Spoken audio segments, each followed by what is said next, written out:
इश्क के चर्चे बहुत हैं, हुस्न के पर्चे बहुत हैं। तुम भी देख लो जरा इश्क करके, बाप रे बाप इसमें खर्चे बहुत हैं।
करो और हो सके तो किसी नेक से करो।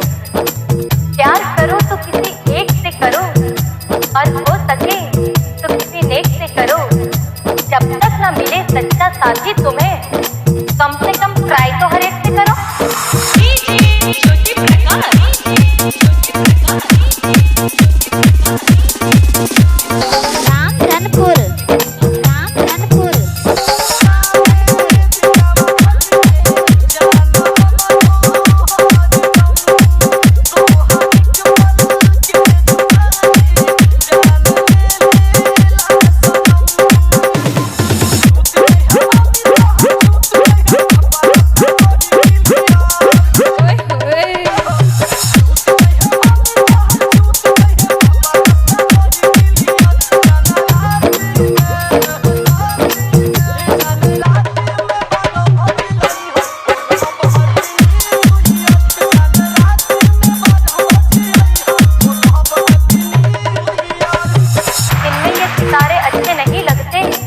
और दुनिया के नज़ारे भी अब अच्छे नहीं लगते।